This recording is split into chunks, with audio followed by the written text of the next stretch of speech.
அதை விடுங்க. விஜய பிரபாவதிக்கு என்னாச்சு? அதை ஏன் சார் கேக்குறீங்க? அது என்னாச்சுன்னா,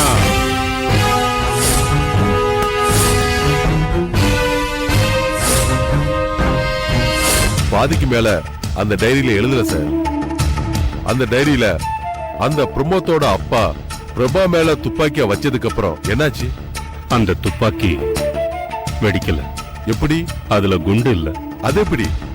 அப்பா தனக்கு வேற ஒரு கல்யாண ஏற்பாடு பண்றாருன்னு தெரிஞ்சதும் பிரமோத் அப்பாவை மிரட்டுறதுக்காக துப்பாக்கில இருந்த குண்டை கட்டிட்டு காலி கண்ணை வச்சுக்கிட்டு இருந்திருக்கான். அது பிரபாவதிக்கு ரொம்ப நல்லதாயிடுச்சு. அதுக்கப்புறம் அந்த ஆள் பிரபாவதிக்கு எந்த தொல்லையும் கொடுக்கலையா? இல்ல, அந்த பையன் பிரமோத் பக்காவா சொல்லிட்டான். என்னன்னு? அபி மேலேயோ அபி ஃபேமிலி மேலேயோ பிரபா மேலேயோ ஏதாவது பழி வாங்குற நடவடிக்கை நடந்தா மனைவிக்கு விஷத்தை கொடுத்துட்டு நானும் தற்கொலை பண்ணிக்குவேன்னா. அதோட அவங்க அப்பா சைலண்ட் ஆயிட்டாரு. அபி பிரமோத்தோட கல்யாணம் முடிஞ்சதா? நல்லபடியா முடிஞ்சு 2 பேரும் ஹாப்பியா இருக்காங்க. இப்போ பிரபாவதி எங்க?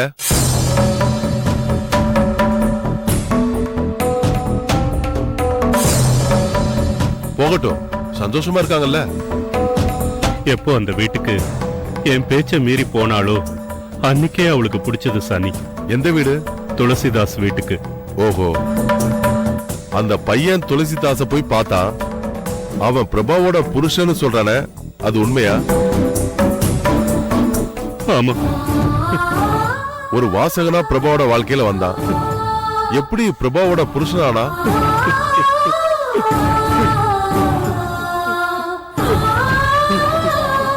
அந்த துளசிதாஸ் குடும்பத்துக்கு ரொம்ப நெருக்கமாயிட்டதால அவங்க குடும்பத்துல எல்லா நல்லது கெட்டதுலயும் பிரபா பங்கெடுக்க ஆரம்பிச்சிட்டா. அந்த மாதிரியான சமயத்துல அதுவும் துளசிதாசுக்கு வலிப்பு நோய் பூரணமா குணமா இருந்தது. அவனுக்கு கல்யாண ஏற்பாடு பண்ணியிருந்தாங்க. விடிஞ்சா கல்யாணங்கிற அந்த நிலைமையில தான் அந்த பிரச்சனை வந்தது. அன்னைக்கு நானும் அங்கதான் இருந்தேன். என்ன நடந்துச்சு? எங்க பையனுக்கு வியாதி இருக்கிற விஷயத்த கல்யாணம் பண்ணும்போது நீங்க பொண்ணு வீட்டுல சொல்லணுமா இல்லையா?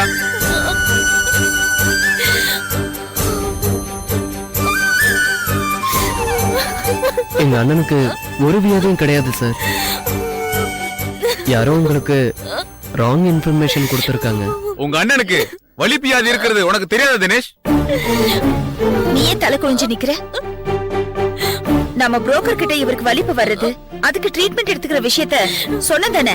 பிரபா, கொஞ்சம் மெதுவா பேசுமா. இருங்க பெரியப்பா, இவங்க அவர்கிட்ட சொல்லும் போது நான் கூட தான் இருந்தேன். புரோக்கர் இந்த விஷயத்த இவங்க கிட்ட சொல்லவே இல்லையே. அது அவங்களோட தப்பு தானே, நம்ம தப்பு எப்படி ஆகும்? நீங்க புரோக்கரை வச்சு சொல்ல சொன்னதை விட நீங்களே வந்து சொல்லிருக்கலாமே. சார், எனக்கு 6 மாசத்துக்கு முன்னாடி வலிப்பு நோய் இருந்தது உண்மைதான். என்ன மன்னிச்சிரு பரிமளா. பெண் பார்க்க வந்த அன்னைக்கு உன்கிட்ட நான் தான் மறைச்சேன். அதுக்கு காரணம் இப்ப அந்த நோய் இல்லங்கிறது தான். முழுமையா குணமாயிடுச்சுங்கிறது எப்படி நம்புறது? சார், அண்ணனுக்கு ட்ரீட்மெண்ட் எடுத்த டாக்டர் சிவராஜன் கிட்ட நீங்க கேட்டு கிளியர் பண்ணிக்கலாமே.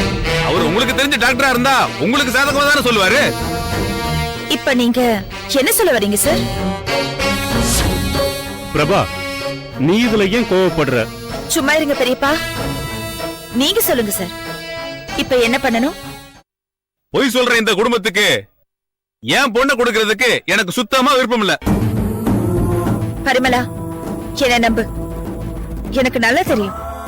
நான் சொல்றேன், துளசி சாருக்கு வலிப்பெல்லாம் ஒண்ணும் இல்ல. அவரை நீ கல்யாணம் பண்ணிக்கோ. என்ன சொல்ற?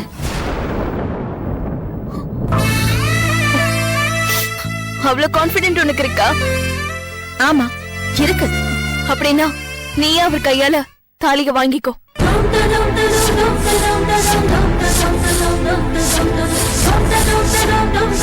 புருஷனாக்கிக்கோ.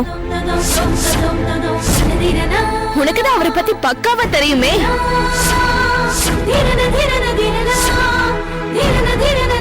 முகம் மாறிடுச்சு பாத்தியா? நீ மட்டும் நல்ல ஆளை கல்யாணம் பண்ணிக்கணும், நான் மட்டும் நோயாளியை கல்யாணம் பண்ணிக்கணுமா? நீ சரியான பொண்ணா இருந்தா கல்யாண மண்டபத்துல நீதான் மன பொண்ணா உட்காரணும்.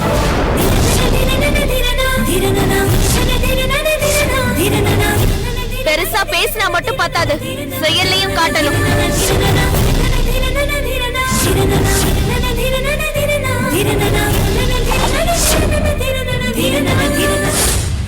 அந்த பொண்ணு சொன்னாங்கிறதுக்காக பிரபா துளசிதாச கல்யாணம் பண்ணிக்கிட்டாங்களா? ஆமா, மேடையில மணப்பெண்ணா பிரபா தான் உக்காந்தா. துளசிதாசோட ஃபேமிலி ரியாக்ஷன் எப்படி இருந்தது? யாரும் பிரபாவ எந்திரின்னு சொல்ல முடியல. பேசாம போய் துளசிதாஸ் தாலியை கட்டிட்டான்.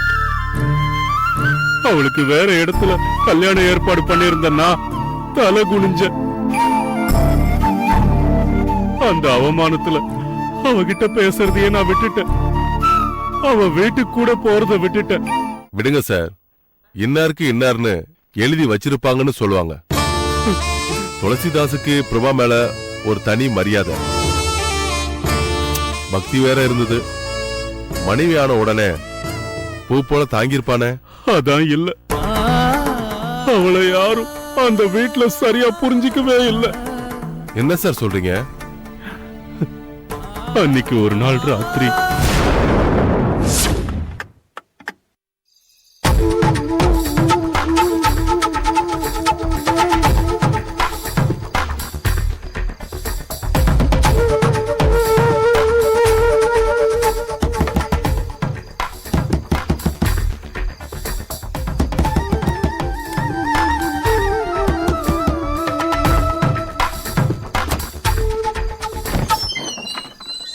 ஹாய் அண்ணி. ஹாய்.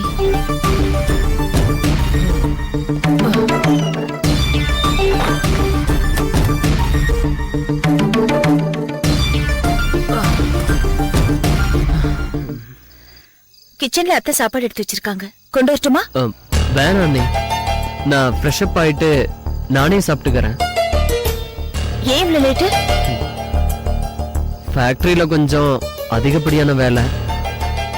ஒரு நிமிஷம் இல்ல. பேங்க் மேனேஜர் இன்னைக்கு என்னோட ஆபீஸ்க்கு கால் பண்ணி பேசினாரு. எதுக்கு? என்ன தினேஷ், எதுவுமே தெரியாத மாதிரி கேக்குற? நீ சொந்தமா ஃபேக்டரி ஸ்டார்ட் பண்றதுக்காக முதலீட்டுக்கு பணம் கேட்ட, பேங்க்ல லோன் கிடைக்கலன்னு தெரிஞ்சதும் ஏன் வீட்டு ஷூரிட்டியா வச்சு நான் உனக்கு ஜாமீன் கையெழுத்து போட்டு உனக்கு பணம் வாங்கி கொடுத்தேன். மாசம் மாசம் அசலையும் வட்டியும் சேர்த்து கட்டணும்னு உனக்கு தெரியும், அது உன்னோட பொறுப்பு. ஆனா நீ 6 மாசமா வட்டிய கூட கட்டலையாமே? ஆமா, ஏன் கட்ட முடியல. அதான் ஏன்னு கேக்குறேன். ஏன் இப்ப இந்த நேரத்துல அதை பத்தி கேக்குறீங்க? ஏன்னா ஃபேக்டரியில பிசினஸ் டல் அடிக்குது. என்ன ஒரே சத்தமா இருக்குது? நான் என்ன பண்றது? எனக்கு வருமானம் வந்தா நான் கட்ட மாட்டேனா? நான் வேணும்னே கட்டாம இருக்கிற மாதிரி பேசுறீங்க. ரொட்டேஷனுக்கும் பணம் வரல, எல்லாத்துக்கும் காரணம் சொல்லணுமா? என்னப்பா சத்தம்? உன்னோட மருமக நான் பேங்க்ல பணம் கட்டலன்னு அவங்க நாட்டாம மாதிரி நிக்க வச்சு கேள்வி கேட்டுக்கிட்டு இருக்காங்க.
Yeah, we don't want to do anything to scare your children. That's the last thing we want to do. We don't want to scare anybody.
enjoyed this video, kindly like, share, comment, and for further our interesting videos, subscribe our channel below.